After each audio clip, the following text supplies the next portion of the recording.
Hello guys, good morning dito at good evening dyan. Ito, pag-usapan natin ha. Sumpuena na agad kay Meow Meow. O, di ba ga? Guys, grabe no, ang bilis. Parang kahapon lang ito isinampa. Di ba, parang kahapon lang.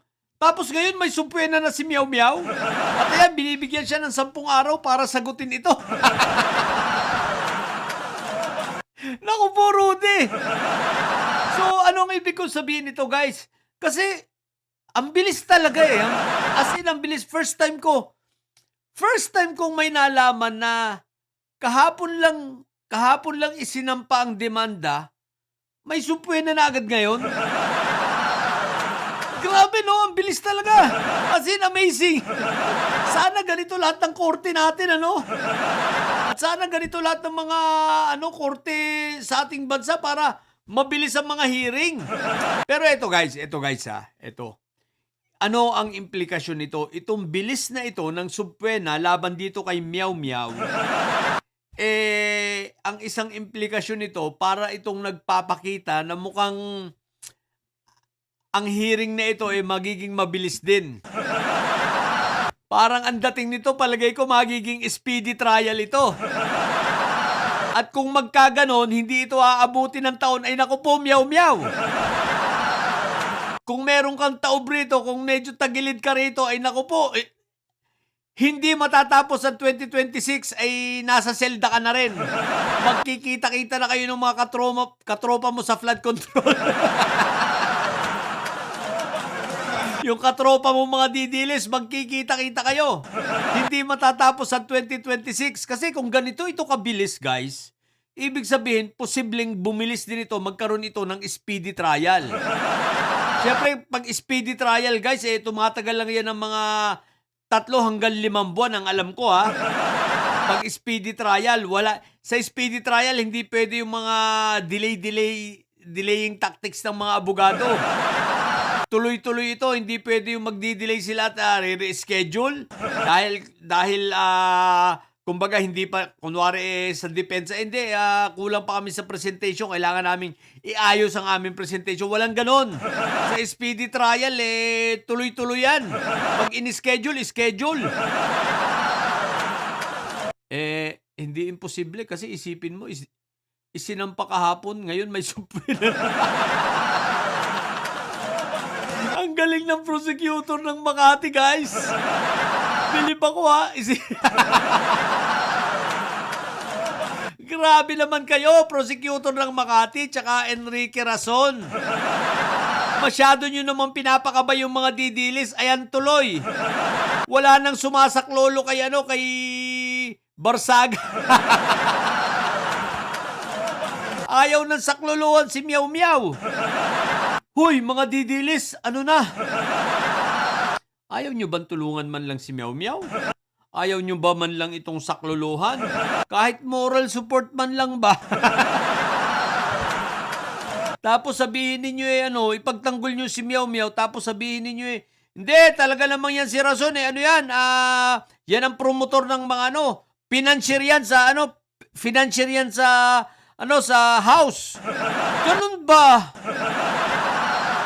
Isipin mo, pinabayaan nyo na lang, Sumpuena, Francisco, Austria, Borsaga. Ang bilis ang putik. So, binibigyan lang siya, guys, ng 10 araw dito. Ayan, yung petsa, binibigyan lang siya ng 10 araw, para sagutin ito. Ang bilis talaga, nagulat ako. Kaya siguro yung mga didilis, hindi makaporma. Yung mga didilis, hindi makapagyabang, hindi makapag-fake news ngayon. Bakit hindi nyo tirahin si Rason? Mga didilis na vloggers, ano na? Takot kayo? Alalahanin nyo, ayan isang araw congressman yan ano pa kaya kayo?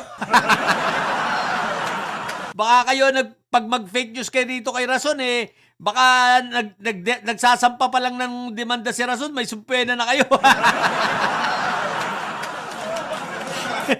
Baka hindi abuti ng isang araw, baka kalahating araw lang lalabas na ang sumpuena nyo. Dali na. Kaya siguro tahimik ang mga didilis. So yun lang. Ang galing talaga. Kudos. Kudos sa Office of the City Prosecutor ng Makati ha. Ang galing nyo. Isipin mo ang bilis. First time ko talaga makakita na guys ng ganito kabilis ha. Grabe ngayon lang ako nakabalita ng ganito kabilis ha. Isang araw lumabas agad ha. Pero ewan ko baka naman kayo may alam ako. Talagang ito lang. Ito lang yung nalaman ko na isinampalang kahapon. At ngayong araw na ito may subpwena. Patay kang meow-meow ka.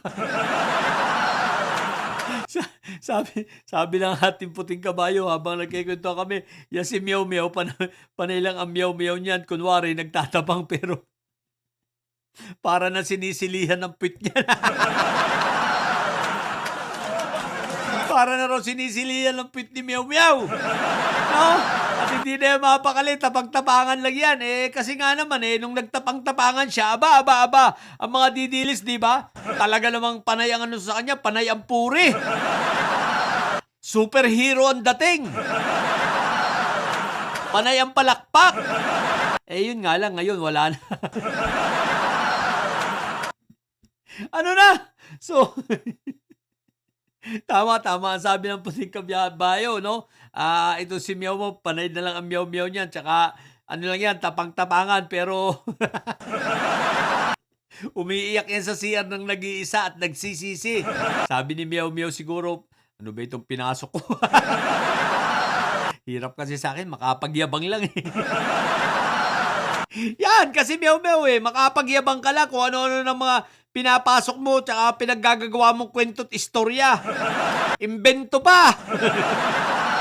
O ngayon, asan yung mga kapwa mo didilis? Di ba pinabayaan ka? Wala nang pakialam sa'yo yan. Pababayaan ka niyang mga yan. Bakit? Rason ba naman eh? Si rason ba naman ang rason nila?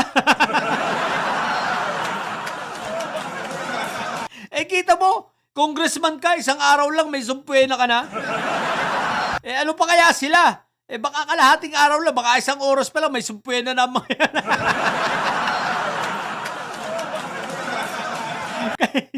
Kaya pinabayaan ka na, ang kasi.